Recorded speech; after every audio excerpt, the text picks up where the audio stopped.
जगद्व्यापिनी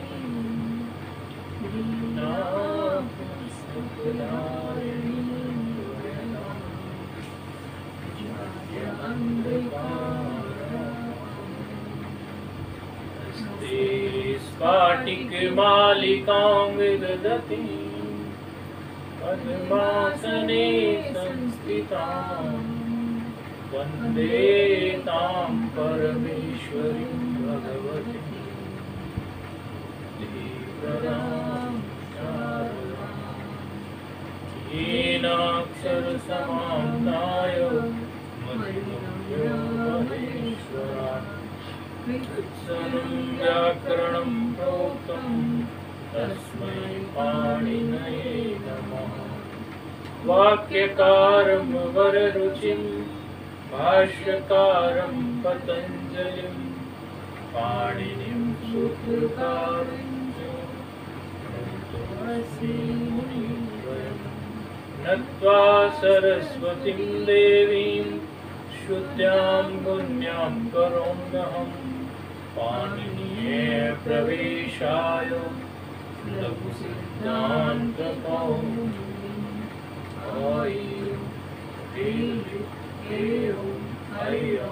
अयवरत्रं नियमगणनं शवय वरदश् जगवरदश् पपचटचटटं papaya ससस इति माहेश्वराणि सूत्राणि।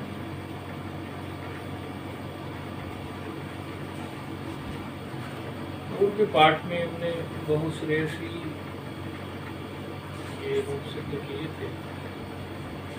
बहुश्रेयसी के जो रूप सिद्ध हमने किए थे, इसमें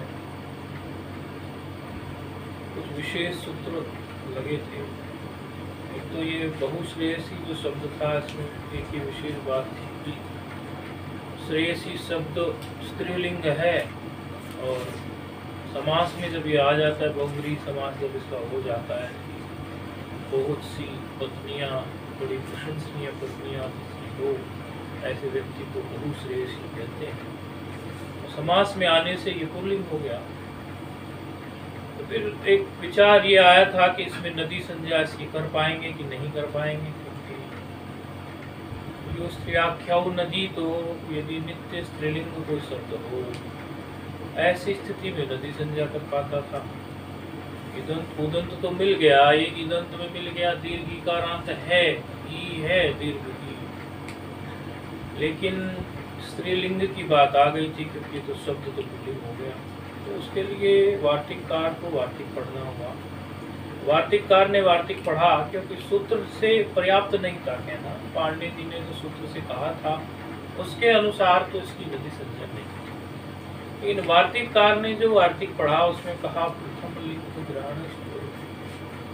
उन्होंने कहा कि जो उसका पहले लिंग रहा हो शब्द का, समास में आके भले को शब्द गौण हो गया, क्योंकि बहुव्रीहि समास अन्य पद प्रधान होता है, तो गौण हो गया, तो वो भले गौण हो गया। ऐसी स्थिति में भी इसको आप जो है, जो उसका पूर्व में लिंग रहा हो उसी को मानिए। पूर्व में लिंग तो स्त्रीलिंग रहा था, तो हमने फिर बहुश्रेयसी को फिर स्त्रीलिंग के अनुसार ही उसकी नदी संज्ञा करिए, ऐसा हमने देखा। नदी संज्ञा होने से कुछ विशेष सूत्र प्रस्तुत हो जाते हैं। जैसे आप लोग हरि शब्द में घी संज्ञा करके आए और उससे घी संज्ञा से विशेष सूत्र प्रस्तुत होते थे। इसी प्रकार ये नदी संज्ञा जब आई, तो नदी संज्ञा में भी कुछ विशेष सूत्र प्रस्तुत होने लगे। अम्बात नद्योर हर्षवहा, ये एक सूत्र प्राप्त हुआ, जो कि हर्ष किया जिसने, नदी संज्ञक को हर्ष किया। किस स्थिति में? सपुद्धि के पर रहे थे, संबोधन का जब आप रूप बना रहे थे, तो बहुश्रेयसी धनसु में संबुद्धि का सु पर में था, तो ऐसी स्थिति में उसने हे बहुश्रेयसी बनाया। ये भी सूत्र में किया। प्रथमा एक वचन को आपने वैसे ही बना दिया था, वहां सूत्र लोग था। तो फिर जो है इसमें एक विशेष सूत्र आपको लगाना पड़ा था, आठ नद्याः, आठ नद्याः, आठ का आगम उसमें हुआ था, आठ नद्याः। ये किसी को मैसेज आ रहा है।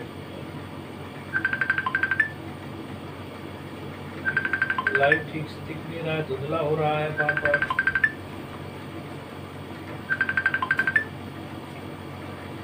पीछे भी शिकायत ऐसी आई थी, वैसे तो अभी तो हमने कुछ लिखा तो है नहीं, कहानी नुमा सुना रहे थे, लेकिन फिर भी बाद में देखने में दिक्कत आएगी तो चेहरे धुंधला हो रहा है बार बार। अब थोड़ा फोकस तो करता ही है उसका, वो तो धुंधला तो वो होता ही है, फोकस करता है, वो कहते हैं धुंधला हो रहा है बार बार ऐसे कह रहे हैं, लेकिन फोकस तो थोड़ा करता ही है। हम भी देख रहे हैं, थोड़ा रिफोकस तो करेगा तो वो धुंधला होता है रिफोकस करने में, तो उतना तो बियर करना पड़ेगा, उतना तो झेलना पड़ेगा। कुछ देर के बाद फिर वो नॉर्मल हो जाता है। ऐसा तो होता नहीं है कि दिखेगा नहीं और फिर बाद में वीडियो भी मिलता ही है। तो थोड़ा थोड़ा सा रिफोकस पहले से यदि ज़्यादा हो रहा है तो बताएं, पहले जैसे होता था यदि उससे ज़्यादा, क्योंकि ये फेसबुक से लाइव जाता है तो फेसबुक के लाइव में वो ऑटो फोकस की फीचर उसकी ऐसी होती है कि वो बार बार उसको फोकस करता है, तो धुंधलापन सा फील होता है। लेकिन अलग से एक कैमरे से दूसरा वीडियो भी तो बन रहा है, वो मिलेगा बाद में। अब ये इतना तो फोकस ये करेगा ही, इसमें तो कुछ सोल्यूशन इसका है नहीं मेरे पास। कोई होगा आप लोगों के पास, किसी के पास जो लाइव देख रहा होगा तो मुझे बताना भाई, मेरे पास है नहीं इसका सोल्यूशन ऑटो फोकस का। तो यहाँ पे फिर पुनः लौटते हैं अपने पाठ की तरफ, क्योंकि यदि कोई ध्यान से सुन भी रहा हो, कई लोग ऐसे भी तो हैं जिनको बोर्ड दिखता नहीं है, वो ध्यान से सुनते हैं, वो भी अच्छे से पढ़ाई कर ही रहे हैं। ऐसा तो है नहीं कि उनकी पढ़ाई नहीं हो रही है। तो जिनको दिख नहीं रहा है या थोड़ा बहुत तो दिख तो रहा है वो, और बाद में फिर वीडियो भी प्राप्त हो रहा है, तो इतना भी मुझे लगता है कि स्पून फीडिंग ठीक नहीं होती। लेकिन आप लोगों को कोशिश तो हम करते रहते हैं बेहतर करने की।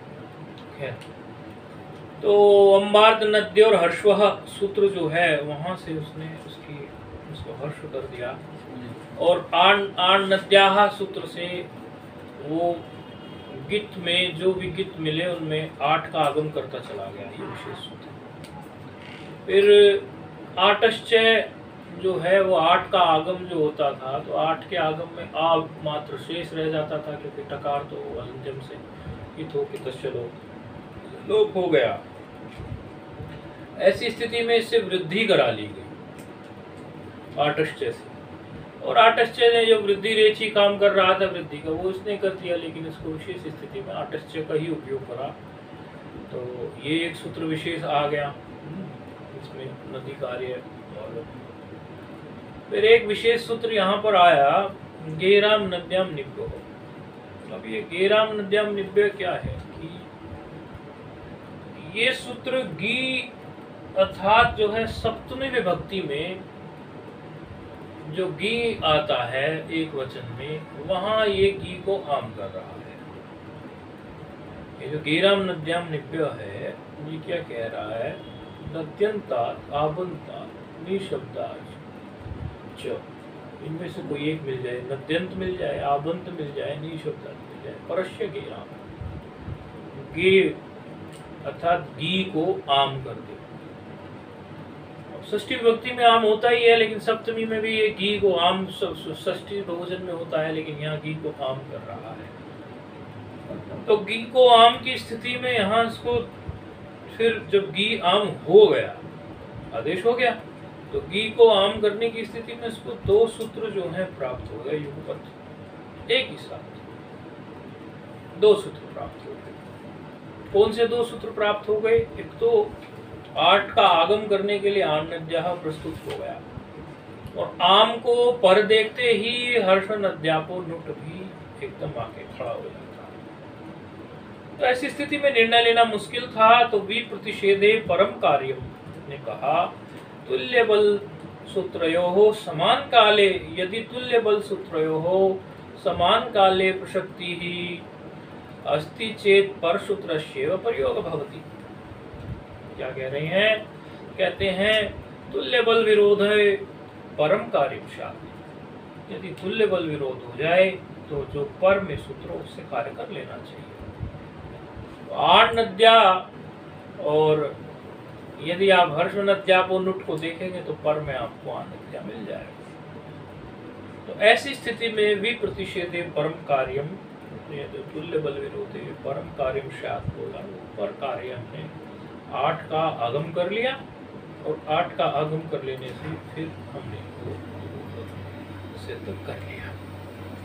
ये हमने देखा था और इसमें जो रूप सिद्ध हुआ था बहु श्रेष्ठ हुआ। शेषम पपिवत, अर्थात उसमें जो बाकी बच गए हैं सप्तमी में या बाकी सोचते हो तो वो पपिवत चला लीजिए, सप्तमी में हो गया। अब अगली पंक्ति इसमें आती है। अगली पंक्ति क्या कह रही है? आपके गेराम नद्याम निकोर सूत्र में जो वृत्ति जो है, जिसको कमेंट्री भी बोलते हो आप लोग अंग्रेजी में, वृत्ति जो है वो दूसरे नंबर पे दूसरी पंक्ति में आज्ञान्तात्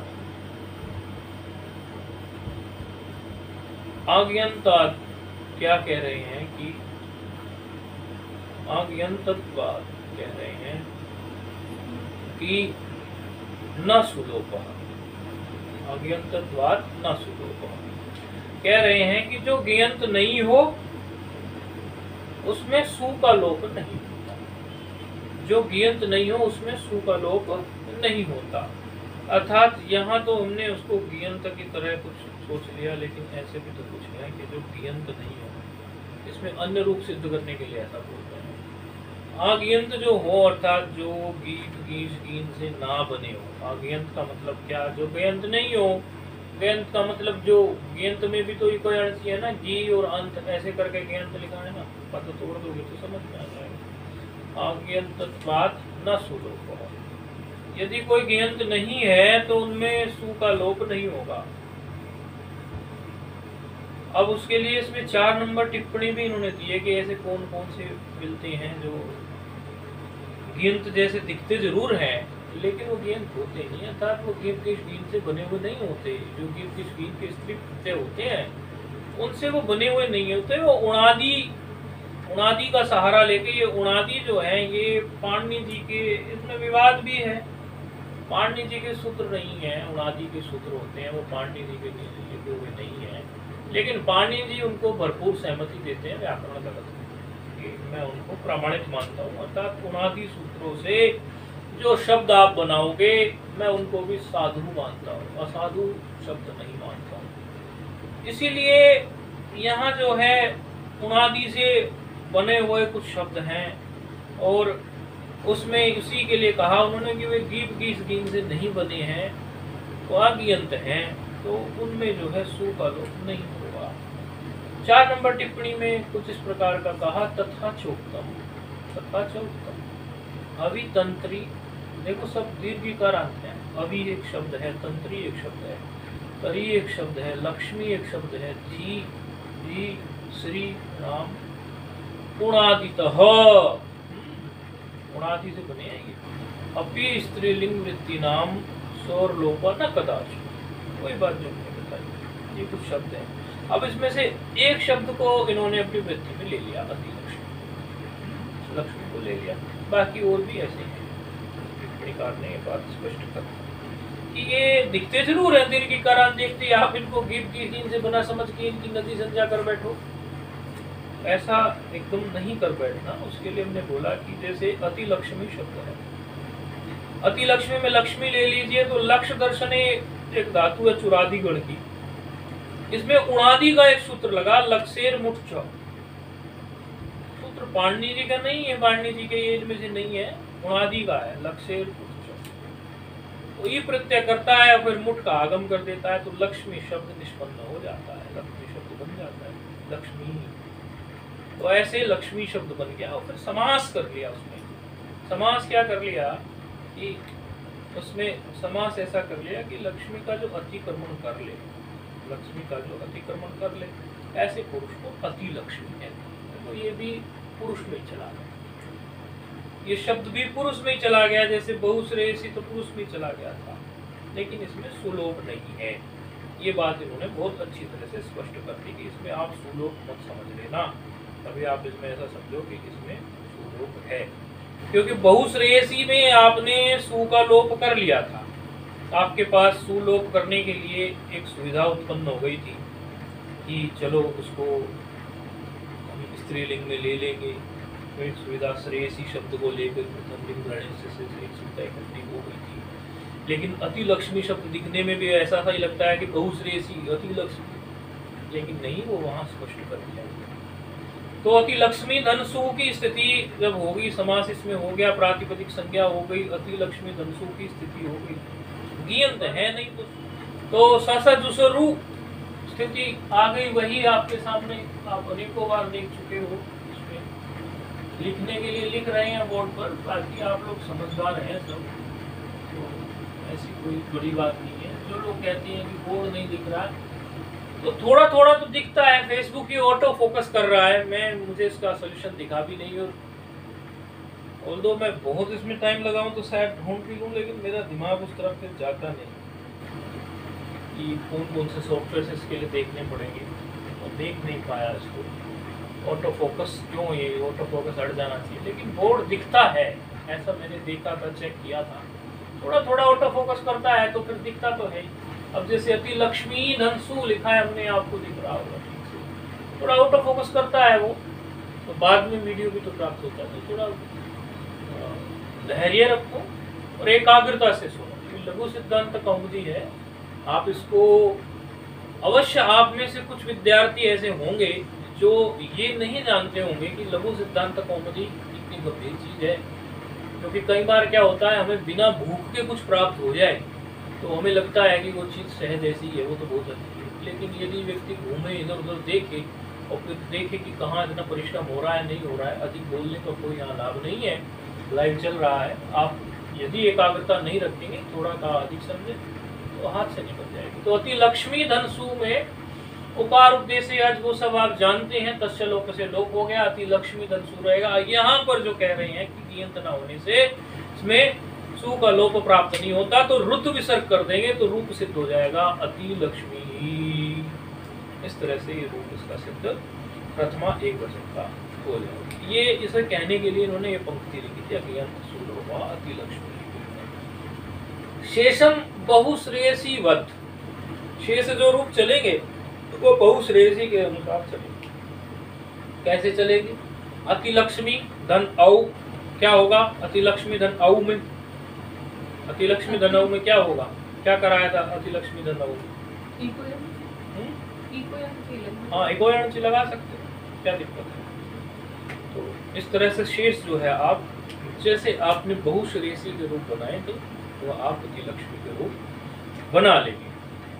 एक रूप, दो रूप आपको एक जैसे अवश्य सिद्ध करके अपने हाथ से देख लेने चाहिए। यदि आप एक या दो रूप अपने हाथ से सिद्ध करके नहीं देखेंगे तो आपके हाथ से निकल जाएगा ये। आप यदि ये समझते हो कि ये तो हम पकड़ के रख लेंगे इसको, तो ये पकड़ में नहीं आएगी।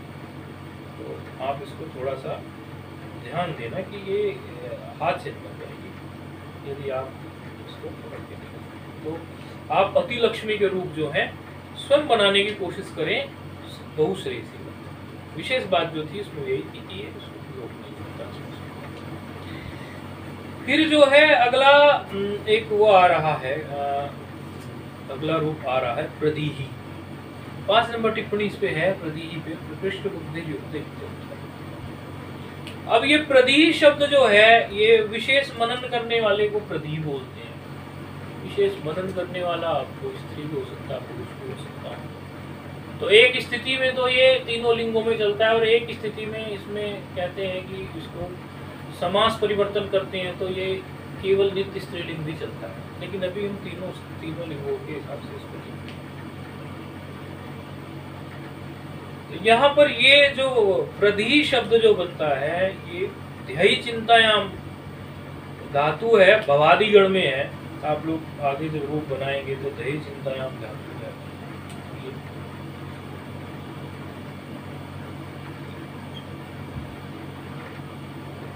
तो ये ध्ययी चिंतायाम धातु से यहाँ पर ये रूप सिद्ध होता है।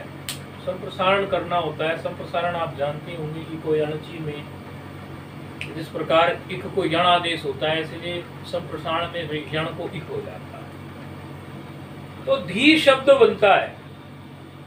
तो धी शब्द जो है, इसमें क्विप प्रत्यय होता है। क्विप प्रत्यय आप लोग जानते हैं कि क्विप प्रत्यय का सर्वापार लोप हो जाता है।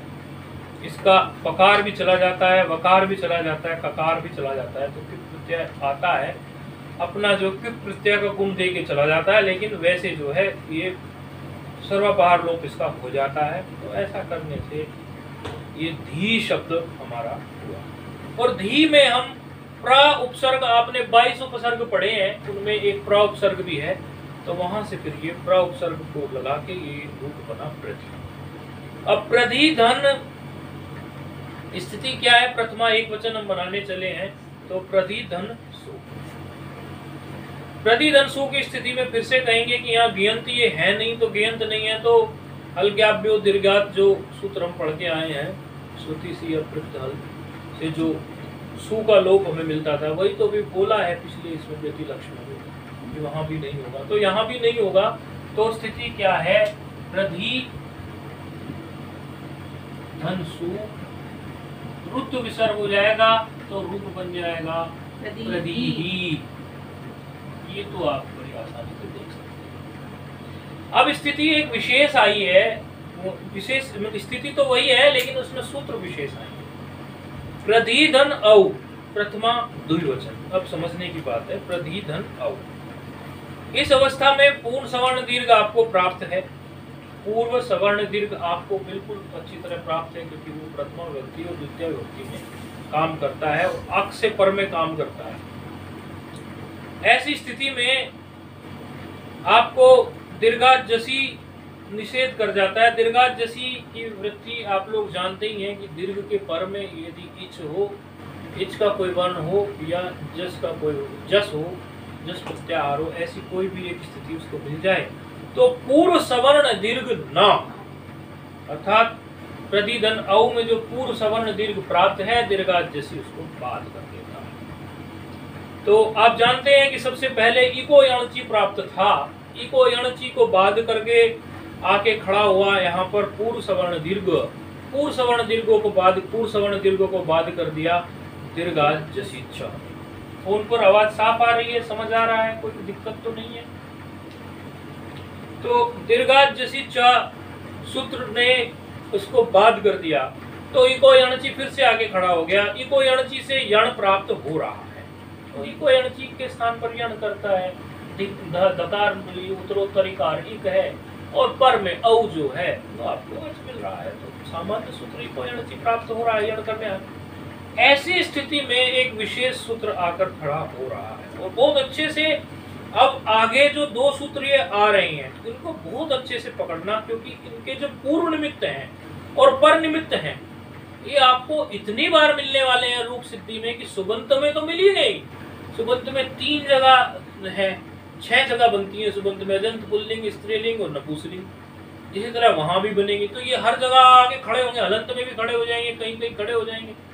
और यहाँ तो चलो सुबंतों में जहाँ खड़े होने होंगे, उसके साथ साथ आगे जब आप तिंगंत के रूप बनाएंगे, तिंगंत के रूपों में क्रियापदों में भी आगे खड़े हो जाएंगे। यदि सूत्र ये क्लियर आपको नहीं होगा तो बात छूट जाएगी। मैं ये पहले प्रस्तावना इसलिए जमा देता हूँ ताकि आपकी गंभीरता बने। तो सूत्र आ रहा है, अचिष्णु धातु ब्रुवाम यवोरियंग वंगौ, अचिष्णु धातु ब्रुवाम यवोरियंग वंगौ, अचिष्णु धातु ब्रुवाम यवोर इयंग वंगौ,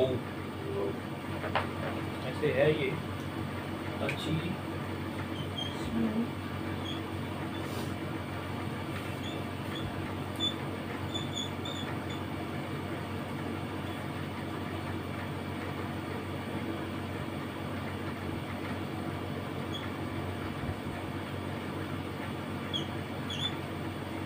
योर इयंग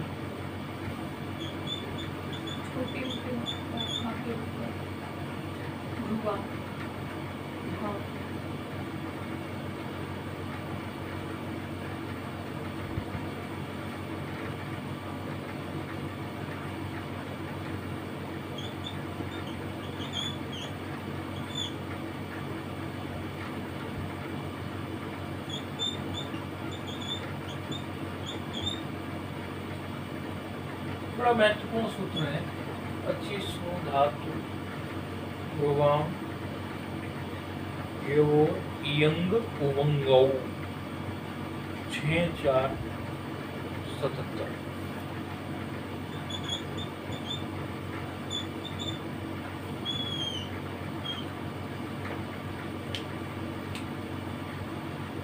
सरल है, बस ध्यान देखो।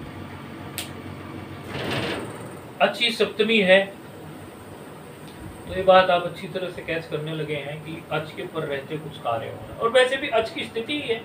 अभी देखिए हमने कह रहे हैं कोई स्नु प्रत्यांत हो, कोई स्नु प्रत्यांत हो, लिखा है वृत्ति में स्नु प्रत्यांतस्य, ई वर्ण हो या उ वर्ण हो, स्नु प्रत्यांत हो, ई वर्ण हो या उ वर्ण हो, ऐसी कोई धातु हो, स्नु प्रत्यांत धातु हो, ई वर्णांत धातु हो या उ वर्णांत धातु हो, भ्रू रूप कोई अंग हो, ऐसा कुछ हो, तो इनके स्थान पर ऐसे जो अंग है, स्नु प्रत्यांत कोई हो, ई वर्णांत हो, उ वर्णांत हो, भ्रू हो, इस प्रकार का यदि कुछ है तो इनके अंगों के स्थान पर इयंग और उवंग आदेश हो जाते हैं। अब इयंग और जी ये आगे मिलेगा, ये आगे मिलेगा, इस पे बिल्कुल आपको चिंतन करने की जरूरत नहीं है। आगे आपको ब्रह्मो अनवस्थाने दिवादिगण में धातु मिलेगी, तब भ्रू के रूप जो उस समय पे बनाएंगे, उसमें कोई चिंता नहीं। हाँ, आगे ये ब्रह्मो अनवस्थाने के नाम से है प्रसिद्ध, ब्रह्मो अनवस्थाने दिवादिगण में इस नाम से मिल जाएगी आपको। तो जब रूप बनाएंगे तब देख लेंगे। वो तो होता ही है, एक सूत्र को कई जगह उपयोग होता है तो एक जगह उसका एक उपयोग दिखाते हैं, बाकी अनेक उपयोग उसके आते हैं, तब उस पर और गंभीरता से विचार हो जाता है। तो यहाँ पर हमें जो हमारा जो निमित्त यहाँ पर बन रहा है वो क्या बन रहा है, ई वाला। हमारा जो निमित्त बन रहा है यहाँ पर वो क्या बन रहा है, ई वाला। अच्छा, इयंग और उवंग दो आदेश किए इन्होंने, तो इकार वाले को इयंग आदेश हो जाएगा और उकार वाले को उवंग आदेश हो जाएगा। यह इकार वाला जो होगा उसको इयंग आदेश हो जाएगा, और उकार वाला उ वर्णांत होगा तो उसको हमारा जो है वो उवंग आदेश हो जाएगा। तो स्नु धातु ब्रुवाम स्नु धातु प्रत्यांत में भी आएगा तो उकार है तो उ वर्णांत हो जाएगा, और ई वर्णांत है तो उसमें इयंग आदेश हो जाएगा। तो इस तरह के यदि अंग आपको मिल जाएं तो ऐसी स्थिति में आपको इयंग और उवंग आदेश कर देना है। अच्छा, इयंग और उवंग जो हैं, ये इयंग और उवंग अनेकल वाले हैं कि नहीं है, ये सब तो आप लोगों को दिख ही रहा है कि ये अनेकल वाले हैं। तो अनेकल वालों में आप जानते हैं कोई अनेकल को पहले हम जो व्यवस्था बैठाते थे तो अलोअंतस्य से बैठाते थे, लेकिन अलोअंतस्य से व्यवस्था जब नहीं बैठती, जब अनेक अंग होता है तो नहीं बैठती उससे, तो वैसी स्थिति में हम क्या करते थे, वैसी स्थिति में फिर हम देखते थे कि उसके लिए हमें सूत्र मिलता था अनेकालित सर्व, अनेकाल से सर्वस्य। अनेकाल से सर्वस्य क्या कहता था, अनेकल वालों को संपूर्ण के स्थान पे बैठा दीजिए, यंग है भी अनेकल वाला। लेकिन फिर उसका भी बात करके गिच सूत्र आता था कि यदि गित वाला आदेश है जिसमें गकारित हुआ है ये गकार, ऐसी स्थिति में आप उसको अंतिम अल के स्थान पे ही बैठा दीजिए। ये बात आप पहले से जानती थी, आज पुनरावृत्ति हो गई। तो प्रधिधन औ की स्थिति में इकारांत है, पर में आजादी भी है, अच भी है, आजादी प्रत्यय है। और आप कहोगे ये कहने की भाई ये तो ध्येय चिंतायाम धातु थी, तो ध्येय चिंतायाम धातु से ये तो आप धी की बात कर रहे हैं, धी की। तो फिर वही बात आप लोगों ने जो पहले पढ़ी हुई है कि एक देश विकृतम अनन्यवत, मतलब एक देश उसका विकृत हो गया, ध्येय से धी बन गया, तो उसका कुछ भी वो नहीं हुआ है। यदि इससे भी आपको संतोष ना हो तो क्युबंता यानी क्युबंत वाली जो धातु होती है, क्युबंता धातुत्व न जहती, क्युबंत जो होती है उसमें धातुत्व का विनाश नहीं होता, वो अभी भी धातु ही है, उसमें कोई बदलाव नहीं हो गया। कभी आप कहने लगोगे ध्येय से धी तो वो उसका धातुपना तो गायब नहीं हो गया, नहीं, उसका धातुपना अभी ऐसा ही है। तो अब प्रधि धन औ की स्थिति में यहां पर यह सूत्र पूरी तरह से प्राप्त है। प्रधि धन औ की स्थिति में इकार से परे आजादी प्रत्यय और इकार को इयंग आदेश पूरी तरह से प्राप्त है। बिल्कुल सरल सूत्र ये था।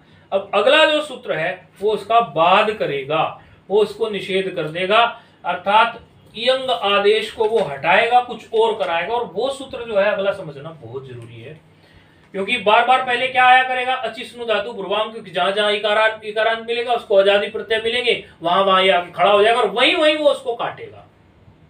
किन स्थितियों में काटेगा वो महत्वपूर्ण है समझना।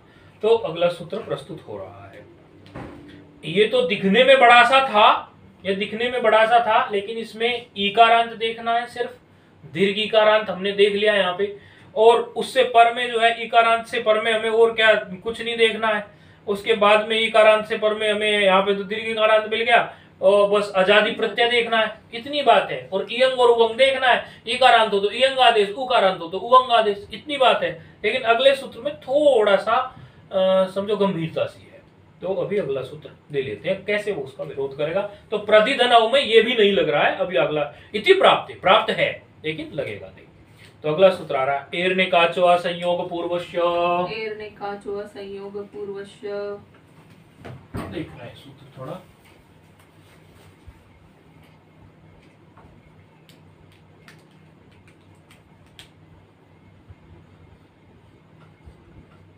ये सूत्र आप लोगों ने पकड़ लिया, एर्ने काचो संयोग पूर्वस्य ठीक से, हर एंगल से आज का पाठ आपका सार्थक।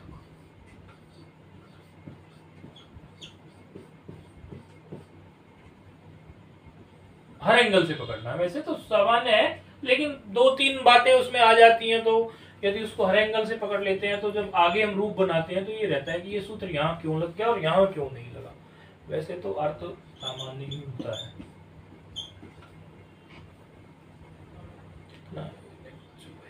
ठीक है, वृत्ति देखो आप लोग, इसकी बड़ी दिखने में आड़ी टेढ़ी सी लगती है। धातु अवयव संयोग पूर्वो न भवति य ई वर्ण तदंतो यो धातु तदंत स्थाने तदंतस्य स्थाने नहीं है, थकार नहीं है, तदंतस्य अनेकाचो अंगस्य यण स्याद अजादौ प्रत्यय परे।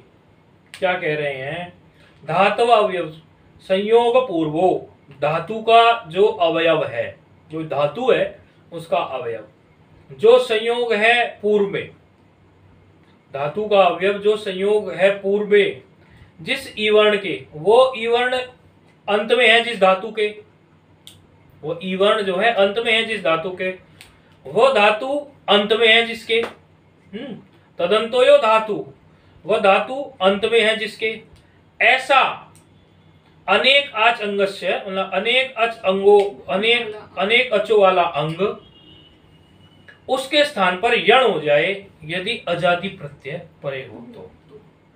ये तो इस सूत्र का समझो, उसमें इतने सारे लिखने का वृत्तिकार कभी कभी ऐसी वृत्ति बना देते हैं कि सामान्य बात हो या विशेष बात हो उलझ सी जाती है। मैं जब स्वयं इस सूत्र को पढ़ रहा था तो मैं इसकी वृत्ति पढ़ के मुझे कोई खास मजा नहीं आया इसका। बाद में मैंने सीधे सीधे आचार्य से बोला, मुझे सीधे बताइए सूत्र करता क्या है, वृत्ति को साइड कर दीजिए, मुझे सीधे पहले सूत्र बताइए करता क्या है, फिर उसके बाद में इसकी वृत्ति को उसमें घटा लूंगा। क्योंकि कई सूत्रों की वृत्ति में इस तरह से लिखा होता है कि धातु का अवयव धातु वह है, करने की जरूरत नहीं है। आगे आपको ब्रह्मो अनवस्थाने दिवादिगण में धातु मिलेगी, तब भ्रू के रूप जो उस समय पे बनाएंगे, उसमें कोई चिंता नहीं। हाँ, आगे ये ब्रह्मो अनवस्थाने के नाम से है प्रसिद्ध, ब्रह्मो अनवस्थाने दिवादिगण में इस नाम से मिल जाएगी आपको। तो जब रूप बनाएंगे तब देख लेंगे। वो तो होता ही है, एक सूत्र को कई जगह उपयोग होता है तो एक जगह उसका एक उपयोग दिखाते हैं, बाकी अनेक उपयोग उसके आते हैं, तब उस पर और गंभीरता से विचार हो जाता है। तो यहाँ पर हमें जो हमारा जो निमित्त यहाँ पर बन रहा है वो क्या बन रहा है, ई वाला। हमारा जो निमित्त बन रहा है यहाँ पर वो क्या बन रहा है, ई वाला। अच्छा, इयंग और उवंग दो आदेश किए इन्होंने, तो इकार वाले को इयंग आदेश हो जाएगा और उकार वाले को उवंग आदेश हो जाएगा। यह इकार वाला जो होगा उसको इयंग आदेश हो जाएगा और उकार वाला उवर्णांत होगा तो उसको हमारा जो है वो उवंग आदेश हो जाएगा। तो सुनु धातु ब्रुवाम सुनु धातु प्रत्यांत में भी आएगा तो उकार है तो उवर्णांत हो जाएगा, और ई वर्णांत है तो उसमें इयंग आदेश हो जाएगा। तो इस तरह के यदि अंग आपको मिल जाएं तो ऐसी स्थिति में आपको इयंग और उवंग आदेश कर देना है। अच्छा, इयंग और उवंग जो है ये इयंग और वेंग अनेकल वाले हैं कि नहीं है? ये सब तो आप लोगों को दिख ही रहा है कि ये अनेकल वाले हैं। तो अनेकल वालों में आप जानते हैं कोई अनेकल को पहले हम जो व्यवस्था बैठाते थे तो अलोन्तस्य से बैठाते थे, लेकिन अलोन्तस्य से व्यवस्था जब नहीं बैठती, जब अनेक अंग होता है तो नहीं बैठती उससे, तो वैसी स्थिति में हम क्या करते थे? वैसी स्थिति में फिर हम देखते थे कि उसके लिए हमें सूत्र मिलता था अनेकालित सर्व, अनेकाल से सर्वस्व। अनेकाल से सर्वस्व क्या कहता था? अनेकल वालों को संपूर्ण के स्थान पे बैठा दीजिए। यंग है भी अनेकल वाला, लेकिन फिर उसका भी बात करके गिच सूत्र आता था कि यदि गित वाला आदेश है जिसमें गकारित हुआ है ये गकार, ऐसी स्थिति में आप उसको अंतिम अल के स्थान पे ही बैठा दीजिए।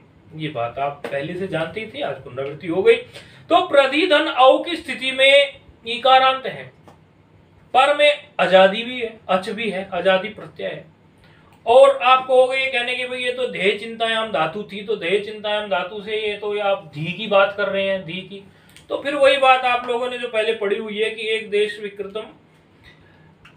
विकृतम अनन्यवत, मतलब एक देश उसका विकृत हो गया, ध्येय से धी बन गया, तो उसका कुछ भी वो नहीं हुआ है। यदि इससे भी आपको संतोष ना हो तो क्युबंता यानी क्युबंत वाली जो धातु होती है, क्युबंता धातुत्व न जहती, क्युबंत जो होती है उसमें धातुत्व का विनाश नहीं होता, वो भी धातु ही है, उसमें कोई बदलाव नहीं हो गया।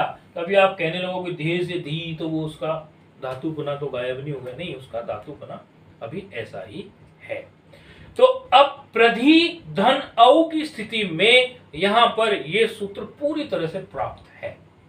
प्रधि धन औ की स्थिति में इकार से परे आजादी प्रत्यय और इकार को इयंग आदेश पूरी तरह से प्राप्त है। बिल्कुल सरल सूत्र ये था।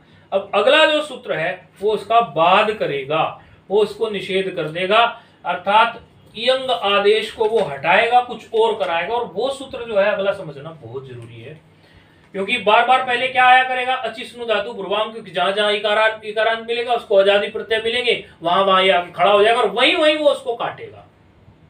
किन स्थितियों में काटेगा वो महत्वपूर्ण है समझना। तो अगला सूत्र प्रस्तुत हो रहा है। ये तो दिखने में बड़ा सा था, ये दिखने में बड़ा सा था, लेकिन इसमें इकारांत देखना है, सिर्फ दीर्घ इकारांत हमने देख लिया यहाँ पे, और उससे पर में जो है इकारांत से पर में हमें और क्या कुछ नहीं देखना है। उसके बाद में इकारांत से पर में हमें यहाँ पे तो दीर्घ इकारांत मिल गया, और बस आजादी प्रत्यय देखना है, इतनी बात है। और इयंग और उवंग देखना है, इकारांत हो तो इयंग आदेश, उकारांत हो तो उवंग आदेश, इतनी बात है।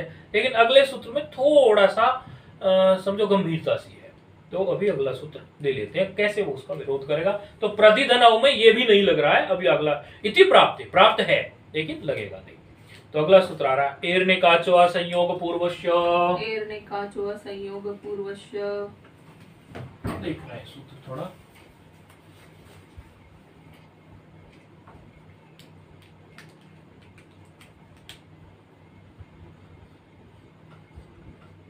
ये सूत्र आप लोगों ने पकड़ लिया, एर्ने काचो संयोग पूर्वस्य ठीक से, हर एंगल से। आज का पाठ आपका सार्थक।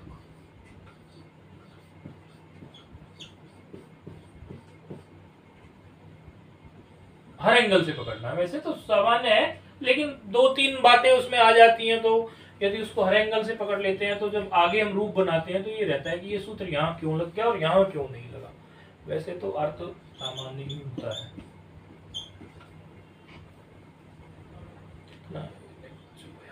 ठीक है, वृत्ति देखो आप लोग, इसकी बड़ी दिखने में आड़ी टेढ़ी सी लगती है। धातु अवयव संयोग पूर्वो न भवति य ई वर्ण तदंतो यो धातु तदंत स्थाने तदंतस्य स्थाने नहीं है, थकार नहीं है, तदंतस्य अनेकाचो अंगस्य यण स्याद अजादौ प्रत्यय परे। क्या कह रहे हैं?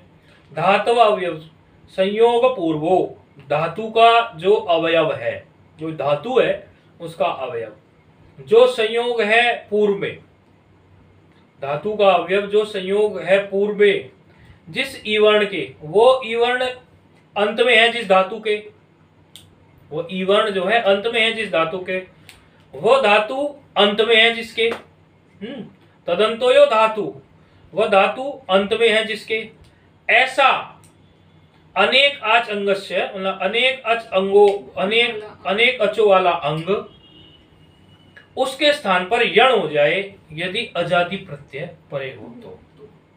ये तो इस सूत्र का समझो, उसमें इतने सारे लिखने का वृत्तिकार कभी कभी ऐसी वृत्ति बना देते हैं कि सामान्य बात हो या विशेष बात हो उलझ सी जाती है। मैं जब स्वयं इस सूत्र को पढ़ रहा था तो मैं इसकी वृत्ति पढ़ के मुझे कोई खास मजा नहीं आया इसका। बाद में मैंने सीधे सीधे आचार्य से बोला, मुझे सीधे बताइए सूत्र करता क्या है, वृत्ति को साइड कर दीजिए, मुझे सीधे पहले सूत्र बताइए करता क्या है, फिर उसके बाद में इसकी वृत्ति को उसमें घटा लूंगा। क्योंकि कई सूत्रों की वृत्ति में इस तरह से लिखा होता है कि धातु का अवयव धातु वह है पूर्व में जिसके, वह नहीं है जिस ई वर्ण के, वह है ई वर्ण अंत में जिसके। तो ये जो शब्दों का हेर फेर है इसमें प्रथम बार पढ़ने वाला विद्यार्थी उलझ जाता है। इसलिए मैंने ये तो खाली आप लोगों को सुनाया, समझाता हूं अब आपको, उसको अब आ जाएगा आपके साथ। धी हम लेके चल रहे हैं प्रति में, वो ये कह रहे हैं, इसको आप कुछ हिस्सों में समझना, इसको ऐसे नहीं समझना एकदम से, कुछ इसके पार्ट्स में समझना। कैसे समझना है इसको पार्ट्स में? इसमें कुछ बातें ये कही है कि पर में आजादी प्रत्यय हो, ये तो बड़ी सरल बात है, पर में औ है आजादी प्रत्यय, हमने चेक कर लिया। जो धातु हो वो धातु में ई वर्ण के पूर्व में, वो धातु जो हो ई वर्णांत धातु है, उस ई वर्णांत धातु के पूर्व में कोई संयोग नहीं होना चाहिए, अर्थात असंयोग पूर्वस्य, यानी वो असंयोग वाली होनी चाहिए। धातु के पूर्व में संयोग नहीं होना चाहिए। संयोग आप पढ़ के आए हैं पहले, संयोग संज्ञा किसकी होती है? हलवंतरा संयोग से आप पढ़ के आए हैं। संयोग संज्ञा किसकी होती है? दो वर्ण जो हलंत वर्ण एक साथ आ जाएं, बीच में उनके कोई अच ना हो। दो, आप समझना, संयोग संज्ञा किसकी होती है? आप हलवंतरा संयोग से पढ़ के आए हो, दो वर्ण कोई भी हो, हलंत वर्ण हो दोनों, और लगातार बीच में कोई व्यवधान नहीं है, तब उनकी संयोग संज्ञा होती है। और मुख्य बात इसमें ध्यान देने की ये है, कोई भी दो वर्ण यदि हैं ऐसे, मानो क और शा है, हलंत है दोनों, तो इसमें का की भी संयोग संज्ञा है और शा की भी संयोग संज्ञा है, तो शा की भी संयोग संज्ञा कहलाएगी, का की भी संयोग संज्ञा कहलाएगी। और संयोग संज्ञा होने के लिए हमेशा दो तो होने ही चाहिए, ये बात आपको पता ही है। दो से ज्यादा हो तो बहुत अच्छा, नहीं तो दो से कम में तो संयोग संज्ञा हो ही नहीं सकती। तो संयोग संज्ञा क्या होती है? यदि दो हल वर्ण जिनमें कोई व्यंजन, जिनमें कोई अच नहीं है, एक साथ लगातार आ जाए तो उनकी संयोग संज्ञा हो जाती। कम से कम दो, दो से ज्यादा होंगे तो भी होगी, कम से कम दो तो चाहिए। अब इन्होंने क्या कहा कि धातु जो ई वर्णांत है, एर ने काचो क्या कह रहा है? एर ने काचो इसीलिए कह रहा है, ए जो है ये ई की षष्ठी है, ये ए जो है ये ई की षष्ठी है। आप कहोगे कि ई कहां से आ गया? तो ये ए जो है ये ई की षष्ठी है, और अनेकाच तो आप देख ही रहे हो, और असंयोग पूर्वस्य आपको दिख ही रहा है, इसीलिए पहले तो सूत्र को ही तोड़ना समझ लो। ए जो है ई की षष्ठी है, अनेकाच आपको पता ही चल रहा है, जो एक अच नहीं हो उसे अनेकच कहते हैं। दो को भी अनेकच कहेंगे, तीन को भी अनेकच कहेंगे। बहुअच का मतलब तो तीन ही होना चाहिए, लेकिन अनेक अच का मतलब तो एक से ज्यादा होते ही अनेक हो जाता है, तो ये अनेक अर्थ का अर्थ हो गया।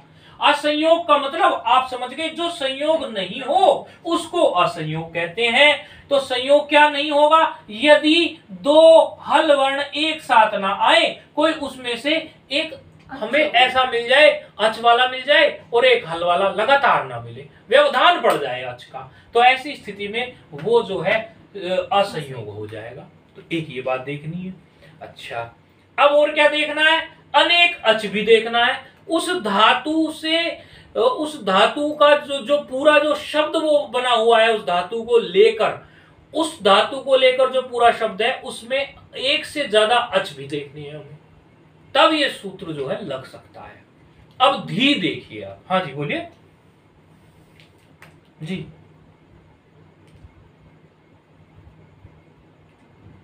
अब वहीं आएंगे बहुत बढ़िया प्रश्न है, और ऐसे प्रश्न जब खड़े करोगे तभी सूत्र अच्छे से समझ में आता है।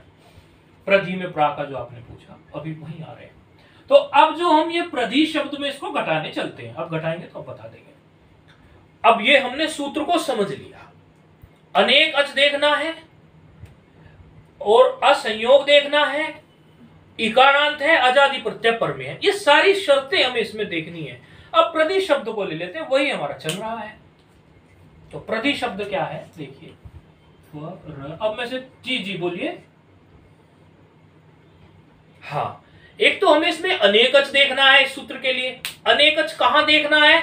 ईकारांत वाली जो धातु है उससे मिलकर जो पूरा वो शब्द समुदाय है। अनेकच जो देखना है वो हमें अंग में देखना है। अंग में कुछ बातें मैं लिख देता हूं। अनेकच जो देखना है ये यहां बहुत जरूरी है। अनेकाच देखना है हमें किसमें? अंग में। अंग आप जानते हो, प्रत्यय से बाईं तरफ पूर्व में जितना भी शब्द समुदाय होता है, यस्मात् प्रत्यय विधिस्तदादि प्रत्यंगम से जितना भी शब्द समुदाय होता है उस सबको अंग कहते हैं। ये बात आप जानते हैं। तो अनेकाच तो देखना है उसमें, अनेकच तो यहां कंफ्यूजन होता है, इसलिए अनेकच कहां देखना है? तो अनेकच तो देखना है अंग में। एक बात जी इसमें देखना है कि अनेकच है कि नहीं है। ठीक है, वो प्रकृति में घटा रहे हैं, अभी आप चिंता नहीं करो, घटा रहे हैं। अनेकच तो अंग में देखना है। पहले उसको थोड़ा उसी ढंग से बता देते ना, जैसे सूत्र है अंग क्या है तो उसके हिसाब से फिर उसमें घटाए देंगे। और असंयोग जो देखना है, असंयोग यानी संयोग नहीं हो, असंयोग जो हमें देखना है वो असंयोग देखना है हमें धातु में। बस ये देखना बहुत जरूरी है, क्योंकि आगे हम इसका और भी उदाहरण लाएंगे आड़े टेढ़े इस सूत्र को पक्का कराने के लिए। तो वहां ये बात जो हमने अभी समझा याद रखना, अनेकाच देखना है अंग में, असंयोग देखना है धातु में। ठीक है, अब प्रधि शब्द को ले लेते हैं। तो प्रधि शब्द में आप पहले ये देखिए कि धातु असंयोग वाली है या संयोग वाली है। ये जो धी है ये संयोग वाला है कि असंयोग वाला है? तो केवल धी में देखेंगे। प्रा तो उपसर्ग अलग से है, उसमें हम नहीं देखेंगे संयोग असंयोग। ये असंयोग की स्थिति हम धी में देखेंगे। तो धी में देखिए, हम इस पूरे प्रधि शब्द को तोड़ कर लिख रहे हैं इस प्रकार। पकार हलंत वाला, रेफ पूरा यानी रेफ में अकार है, इस तरह अगर और हम तोड़ के लिख दें तो, और धकार हलंत वाला और दीर्घ इकार, ऐसे हमने इसको पूरा तोड़ के लिख दिया, बिल्कुल नन्हे मुन्ने बच्चों के समझाने के लिए। तो प्रधि में आप जो कह रहे हैं, प्रधि में देखिए प, रेफ और आ, इसमें आप कहेंगे कि संयोग है। जी बिल्कुल है संयोग। पा में और रा में संयोग है कि नहीं है? बिल्कुल है, लेकिन उससे हमें कोई मतलब नहीं है। ठीक है जी, हमें मतलब किससे है? ध ई, इसमें संयोग है क्या? धातु में। धी में आप बताइए फोन पर, धी में संयोग है? धी में संयोग नहीं है, क्योंकि धकार से ठीक बात तो क्या है? इकार है। तो दो हलवर्ण कहां मिले? हाँ, पर में मिल गए, पा मिल गया, पा हलंत पा हलंत रेफ दो मिल गए, और अकार तो उसके बाद है, इस तरह वहां तो मिल गए, लेकिन धाई में नहीं मिला।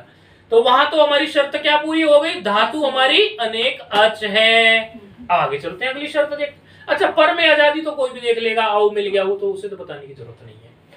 अब हम देखते हैं अब कि इसमें अनेक अच है कि नहीं है। तो अनेक अच की जब आप काउंटिंग शुरू करेंगे तो ई को भी ले लेना।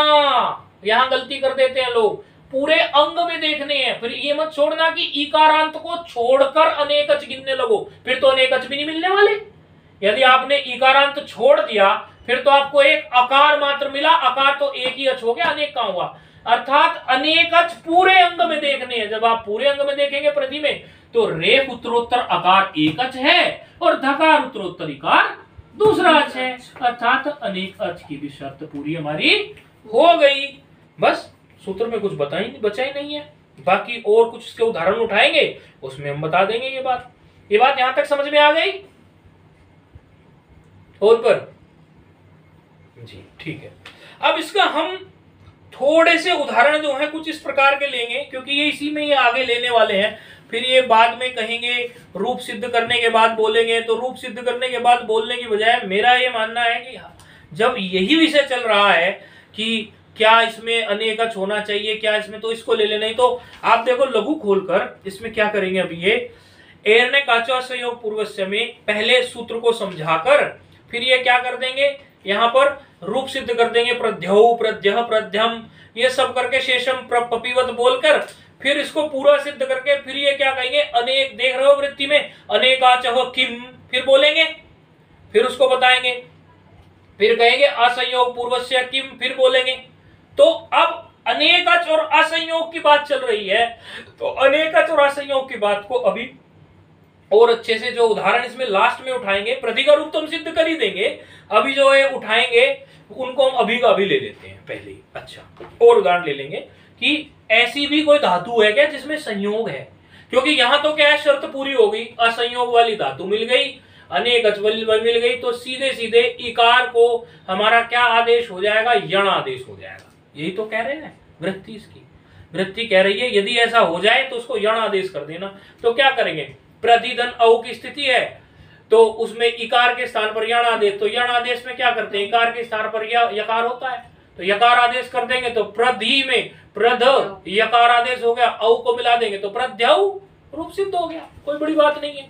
दूसरा रूप आप सिद्ध करने चलेंगे कि प्रधि प्रधि फिर धन क्या है, सुओजस है, उसमें क्या है, तो सुओजस में भी आप अस रह गया, अस में भी क्या करेंगे, वो भी वही स्थिति है, पर में आजादी प्रत्यय है, अस भी तो आजादी है, और जो है ये एरने काचो का सूत्र यहाँ लग रहा है तो वहां प्रत्यय बन जाएगा, वो भी आप बना लेंगे, उसमें कोई कठिनाई नहीं आने वाली। अच्छा, फिर आप आगे बनाने चलेंगे उसकी द्वितीय में, तो द्वितीय में आप अमी पूर्व लगाते हैं तो अमी पूर्व को भी छोड़ दीजिए, अमी पूर्व लगाने की बजाय आप इसी को लगा दीजिए, क्योंकि अमी पूर्व तो पूर्व रूप कर देता, वहां भी ऐसे ही आप रूप सिद्ध कर लिए, वहां भी आपका रूप ऐसे ही सिद्ध हो जाएगा जैसे जैसे यहाँ हुआ। अभी आजादी प्रत्यय, अम भी तो आजादी प्रत्यय है, अम भी आजादी प्रत्यय है, तो वहां भी आपको यण आदेश कर दीजिए, क्रम वही है, सबसे पहले एगो एणची आएगा, उसका बाद करेगा अचिस्नु धातु ब्रुवांग यंग वंगौ, फिर जो है एरने काचो आगे बात करेगा तो वहां पे प्रध्यम बन जाएगा। फिर उसमें द्विवचन में आप, उसके द्विवचन में आप जानते ही हैं औ है, अभी बना के आए थे वो बना लोगे आप। फिर उसके बहुवचन में फिर क्या आ गया, सुओजस अमौट शस, शस में क्या रह गया, शस में रह गया अश। अब शस में अश का आप जानते ही हैं हम क्या करते आते हैं, पहले आप इसमें क्या करिए, एरने काचो लगा लीजिए, एरने काचो से यण आदेश कर लीजिए, तो यण आदेश करके क्या हो गया, प्रत्यय है कि नहीं। अब यहाँ ये देखो तस्मात् छसोनः पुंसी लग जाएगा क्या, नहीं बताए कोई फोन पे बताएगा, तस्मात् छसोनः पुंसी लग जाएगा क्या,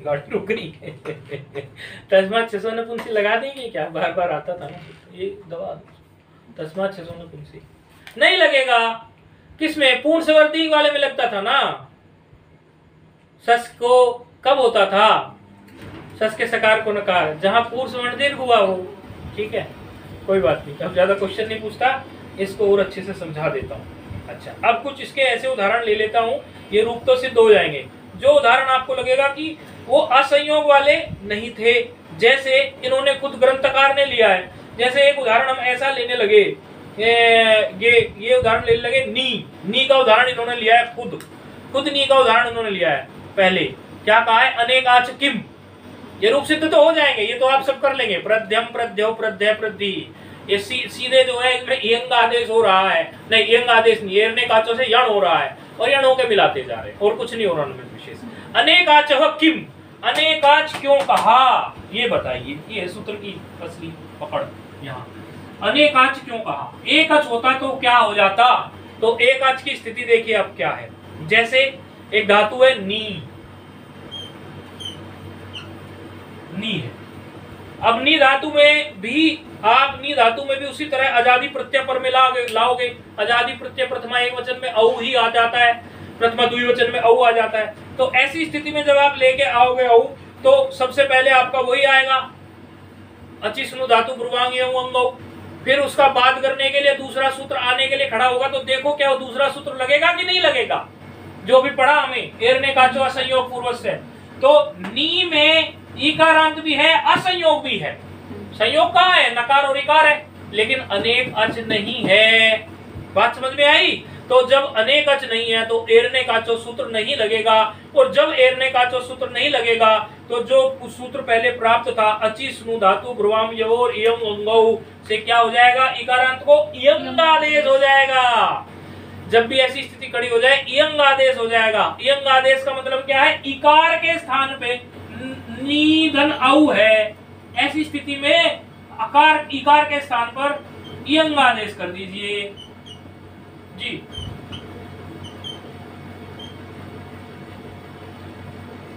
जी नी में संयोग नहीं है। हाँ ऐसा कुछ बोल दिया होगा गलती से जल्दी में, लेकिन नी में संयोग नहीं है, यानी असंयोग वाली है। हम ये कहना चाह रहे हैं नी असंयोग वाली है, लेकिन असंयोग वाली होने के बावजूद भी एरने काचो सूत्र इसमें नहीं लग रहा है। क्यों नहीं लग रहा? क्योंकि अनेकच वाली नहीं है, एक शब्द मिस कर दी, ये कहना चाह रहे हैं। ठीक है, अब जब ना और इयंग आदेश इसमें कर दोगे तो इयंग आदेश से ये तो चला गया और ये भी चला गया, तो ना और ये मात्र शेष रह गया, ई और औ रह गया। तो ऐसी स्थिति में रूप आपका क्या सिद्ध होगा? नियौ। नियौ नहीं, नियौ। तो आप देखोगे इसमें इयंग आदेश हो गया, इयंग, क्योंकि इसने जो एरने काचो की शर्त थी वो पूरी नहीं की। अब कह रहे हैं कि आपने अनेकाच वाला तो एक उदाहरण दे दिया, अब हमें ये बता दीजिए आप कि असंयोग पूर्वस्य किम, असंयोग पूर्व वाली बात आपने क्यों कही? बोले अब की बार आपको संयोग वाली धातु दिखा देते हैं, बात ही पूरी हो जाएगी। अभी तक आप सब असंयोग देख रहे हो ना, तो अभी आपको एक दो संयोग की धातु दिखा देते हैं। तो संयोग की धातु में ये देखिए आप श्री शब्द है, सु उसमें पूर्व में है और श्री शब्द है, श्री। अब श्री में देखिए संयोग है कि नहीं है? धातु में संयोग मिल गया कि नहीं मिल गया? श्री शब्द, श्री में, श्री धातु में देख रहे हैं आप संयोग है कि नहीं है? फोन पर आ रही ना बात समझ, संयोग है कि नहीं? शाह और रा से बनी कि नहीं बनी है? तो संयोग है, संयोग मिल गया तो असंयोग नहीं है, असंयोग नहीं है तो एरने काचो नहीं लगेगा, और एरने काचो नहीं लगेगा तो क्या आदेश हो जाएगा? इयंग आदेश हो जाएगा। एरने काचो नहीं लगेगा, क्या हो जाएगा? इयंग आदेश हो जाएगा। ऐसे तो जहां भी आपको संयोग मिल जाए वहां वहां आप इयंग आदेश कर देंगे, और जहां असंयोग हो धातु में वहां आप असंयोग जहां मिल जाएगा वहां आप एरने काचो लगाएंगे, और जहां असंयोग नहीं लगेगा वहां आप इयंग आदेश कर देंगे। अच्छा, रूप देखकर आप ये कैसे पहचान करोगे कि ये रूप इयंग आदेश से बना है या एरने काचो सूत्र से बना है? यदि आपके सामने कोई रूप रख दिया और वो दीर्घ वाला ही है, अब देखिए सुश्री ये भी दीर्घिकारांत है, प्रदी भी दीर्घिकारांत है, आप ये कैसे मानोगे कि ये जो है ये एरने काचो से बना हुआ रूप है या ये असंयोग पूर्व या ये अचि स्नु धातु ब्रुवाम से बना हुआ रूप है? जैसे आपकी पुस्तक में लघु सिद्धांत कौमुदी में ही आपको ये रूप मिल रहे हैं प्रधि के, तो प्रधि के रूप में आप देख रहे हैं प्रध्यौ, प्रध्यः, प्रध्यम, प्रध्यौ, प्रध्यय, प्रध्यया, इस तरह के रूप आप लोगों के सामने दिख रहे हैं। और इधर आप देख रहे हो, देखो प्रथमा के द्विवचन का जो रूप है प्रधि का वो क्या है? प्रध्यौ है, ऐसे प्रध्यौ है। और इसमें जो है और यदि आप रूप देख लोगे इकारांत के प्रध्यय, इकारांत ये दिख रहे हैं आपको, लेकिन जब आप इसमें देखते हो इयंग आदेश वाला, इयंग आदेश वाला, तो आप देखोगे कि इयंग आदेश जहां हुआ है, इयंग आदेश में आपको यण तो हुआ नहीं है, तो इयंग में यकार तो मिल ही जाएगा, क्योंकि इयंग में भी यकार है, यण में भी यकार था, तो यहां से तो पहचान करोगे नहीं, यकार तो दोनों में मिल गया, पहचान हो जाएगी आपको कि ये दीर्घ की बजाय हर्ष हो गया है। देखो था क्या, था क्या? वो सुश्री शब्द जो था या नी शब्द जो था वो दीर्घ था कि नहीं था? नी शब्द या सुश्री शब्द उसमें दीर्घ था कि नहीं था? लेकिन जब इयंग आदेश हुआ तो इयंग आदेश जो है दीर्घ इकार की जगह हर्ष इकार होता है कि नहीं? इयंग में हर्ष इकार होता है, तो हर्ष इकार हो गया। तो आप देखो रूप में, देखो ये नियौ लिखा है, ये नी धन औ था, तो दीर्घ इकारांत था कि नहीं था? नी धन औ, और वो दीर्घ इकारांत से जब इयंग आदेश हुआ तो वो हर्ष इकारांत आ गया कि नहीं? इसी तरह देखो अपनी पुस्तक में सुश्री औ सुश्री में भी ये सुश्री था, दीर्घ था, लेकिन क्या हो गया, हर्ष हो गया, सुश्री क्यों, ऐसे। बात समझ में आई फोन पर क्या बोला मैंने? तो ये भी पहचानने का एक तरीका है। तो असंयोग की बात इन्होंने दिखा दी और इन्होंने अनेकाच की भी बता दी। अनेकाच इसलिए है हमारा कि यदि इसमें अनेकाच नहीं बोलते तो ये नियव रूप नहीं बनता ऐसा, तो फिर इसमें भी यहाँ पर भी इसको क्या हो जाता, यण आदेश हो जाता, और यण आदेश होने से रूप ये ऐसा नहीं बनता। और असंयोग की बात क्या कही कि सुश्री में जो संयोग दिख रहा है सा और रा में, यदि यहाँ असंयोग की बात हम नहीं बोलते तो यहाँ भी ये सूत्र लग जाता। तो ये दोनों प्रकार के उदाहरण इन्होंने इसमें दिखा दिए। कुछ और उदाहरण यदि आप देखना चाहते हो अलग से, वैसे तो आप पढ़ के देखना, यदि समझ में नहीं आए तो मैं कल को कुछ और उदाहरण इसके प्रस्तुत आपके सामने कर दूंगा। जैसे एक उदाहरण है, पुस्तक में नहीं है, एक उदाहरण है यव क्री, संयोग का उदाहरण। यव मतलब होता है जो, यव क्री। अब क्री देखो, क्री धातु है, क्री धातु है। अब क्री धातु में भी संयोग है कि नहीं है? क्री धातु में का और रा संयोग मिल गया कि नहीं मिल गया? फोन पर समझ में आ रही है बात? क्री धातु में का में रा नीचे, क्री, हाँ क्री। तो क्री में संयोग मिल रहा है कि नहीं मिल रहा है? क्री धातु से यवक्री शब्द बना, यव माना जो, और क्री धातु से बना है, यवक्री पूरा जब बनाएंगे तो क्री में संयोग मिल रहा है कि नहीं मिल रहा है? संयोग, क्योंकि का रा ऐसे मिल गया और फिर ई ऐसे है, ये इस तरह से है, क्री को लिखोगे आप तो ऐसे आ गया ना समझ में? तो इस तरह से इसमें संयोग है। संयोग है तो अब यहाँ सूत्र कौन सा नहीं लगेगा? एरने का जो असंयोग पूर्व से, क्योंकि उसे तो असंयोग चाहिए। तो क्या होगा यहाँ पर भी इयंग आदेश हो जाएगा। जब भी आजादी प्रत्यय उसको पर में मिलेगा, आजादी प्रत्यय, तो इयंग आदेश हो जाएगा। और यहाँ भी स्थिति वही हो जाएगी। ये इयंग आदेश होते ही जो ये दीर्घ है हर्ष में बदल जाएगा, क्योंकि इयंग का जो ई है, ये देखिए इयंग तो इस प्रकार है ना, इयंग का जो ई है वो तो हर्ष है ना, और ये जब इस दीर्घ के स्थान पे बैठ जाएगा तो फिर मात्रा पलट जाएगी, दूसरी तरफ आ जाएगी, दायां बायां बायां दायां, ठीक हो गया। तो ये पहचानने का ही एक तरीका होगा। तो इस सूत्र में विशेष बात जो थी वो हमने आप लोगों को बता दी। बाकी है इसकी रूप सिद्धि की बात। तो रूप सिद्धि में सामान्य आप इसको प्रधि शब्द में यही करते चले जाएंगे आप, और आपको कुछ भी नहीं करना है। सीधे सीधे आप प्रधि शब्द में क्या करते चले जाएंगे? यण आदेश करते जाएंगे। और यण आदेश करते ही एक तरह से देखो तो आप इको यणची वाला ही काम है, लेकिन इको यणची वाले काम को इन्होंने विशेष स्थिति में इस सूत्र से करा दिया। ऐसा तो कई जगह आप देख ही रहे हो, आटष्ट से काम करा दिया वृद्धि का, ऐसा तो आप देख के आए। तो काम तो इसने इको यणची वाला ही कराया है, लेकिन कराया किससे? हिरण्य काचो इससे योग पूर्वस्य से। तो इसी तरह आप रूप प्रति के बना देंगे, शेषम पपीवत, जैसे पपी के बनाए थे।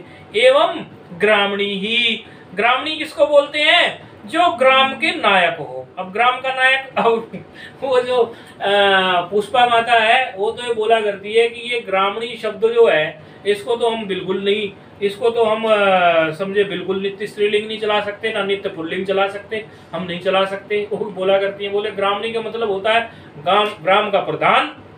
तो ग्राम का प्रधान का मतलब क्या? कोई भी हो सकता है। बोले आजकल तो सरपंच जो हो रही हैं स्त्रियां हो रही हैं, तो ग्रामणी नायक कोई स्त्री भी हो सकती है, ग्राम की नायक, और कोई पुरुष भी हो सकता है। तो ये ग्रामणी शब्द भी ऐसे ही बनाना है, जैसे हमने अभी प्रधि शब्द को बनाया है, ऐसे ही ग्रामणी शब्द को बनाना है। गांव की नेता अर्थात गांव के सरपंच पुरुष भी हो सकता है, स्त्री भी हो सकता है। ये भी नी है, नी से णी हुआ है, नी से नी हुआ है। शब्द में आप उसी तरह से ग्रामणी का रूप भी जैसे प्रधि का बनाया, वही उसी तरह से आप बनाते चले जाएंगे। जैसे कि गियंत नहीं है तो सु का लोप नहीं होगा, तो क्या हो जाएगा? ग्रामणी ही। और ग्रामणी धन औ आएगा तो क्या हो जाएगा? वहां पे वही एरने काचो, तो यण करता है तो वो क्या बना देगा? ग्रामण्य। और फिर वही से फिर से आप वही लगा देंगे तो ग्रामण्य ऐसा बन जाएगा। फिर ग्रामण्यम, फिर ग्रामण्यऊ, फिर ग्रामण्य, फिर टा आ जाएगा, टा का आ रहेगा, फिर से कर दीजिए ग्रामण्य। और व्याम में तो सीधा सीधा मिलाना ही होता है, 3 व्याम मिलती है और 2 भ्यस मिलती है और 1 भी, उनमें तो मिलाना ही होता है। भी में ऋतु विसर्ग हो जाता है और भ्यस में भी ऋतु विसर्ग हो जाता है, वो एक बन जाएगा। तो इसमें कोई विशेष कार्य और कुछ होगा नहीं। जैसे सप्तमी है, सप्तमी में क्या है कि गे राम नद्याम निप के आप विचार कर सकते हो। कि गेराम नद्याम निब में क्या होता है कि वहां पे गी को आम आदेश होता है, तो गी को आम आदेश होने के बाद में फिर उसी तरह से आप देख लोगे कि नदी संज्ञा तो यहाँ है नहीं, नदी संज्ञा तो है नहीं, तो नदी संज्ञा नहीं है तो 8 का आगम तो होगा नहीं, क्योंकि नदी संज्ञा में तो 8 का आगम होता। बस खाली क्या है, गेराम नद्याम निब्य के सूत्र से नी के गी को आम आदेश कर लेना, बस गी को आम आदेश कर लेना और जो है आपको 8 का आगम नहीं करना बस। तो इस तरह से आप लोग इसको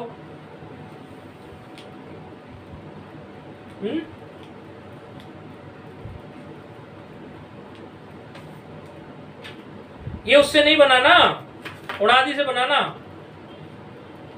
ये उससे नहीं बनाना, वो शब्द, हाँ शब्द उससे नहीं बनाना।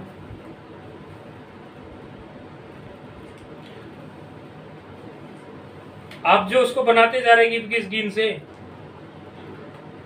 जो स्त्रीलिंग के प्रत्यय, स्त्रीलिंग प्रत्यय नहीं बनाए थे, हाँ पहले भी तो बताया था, ऐसा एक शब्द नहीं आया था।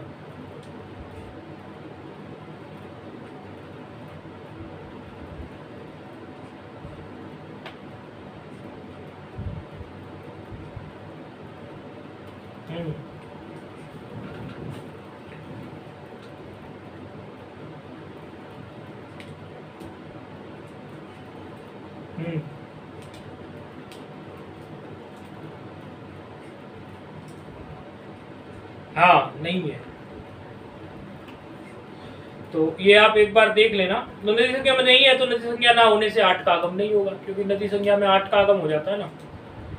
आपने पहले क्या किया था वहां पे, पहले उसको गी को कर दिया था, आम आदेश कर दिया था और फिर 8 का आगम भी कर दिया था, याद है। लेकिन यहाँ चूंकि नदी संज्ञा नहीं है तो 8 का आगम नहीं होगा।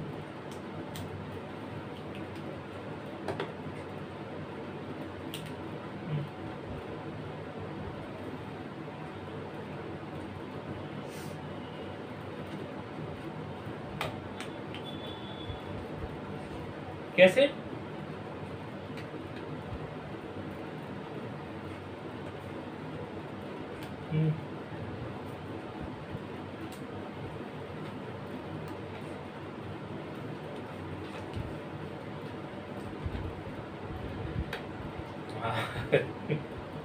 विचार करना चाहिए, बहुत बढ़िया विचार किया है आपने, क्योंकि बार बार हम तो ये कहते रहते, लेकिन यदि आप स्वयं विचार नहीं करते। सब लोगों के लिए आपने जो प्रश्न किया था, मैं इस पर क्योंकि आपकी आवाज़ नहीं आती तो सबको बता देता हूँ।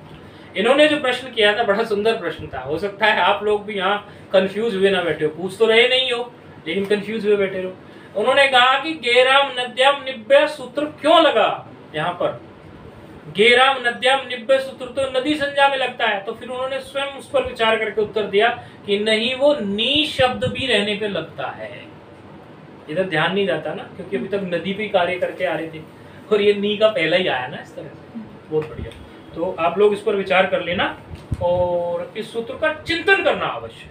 और ये रूप फिर जो बाकी रह गए ये बना लेना। देखो हम ज्यादा नहीं उठाए इसलिए से क्योंकि ये सूत्र दोनों क्लियर करना जरूरी था।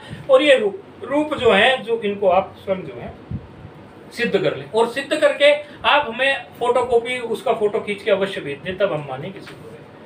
ओम पूर्णमदः पूर्णमिदं पूर्णात् पूर्णमुदच्यते पूर्णस्य पूर्णमादाय पूर्णमेवावशिष्यते। ओम शांति।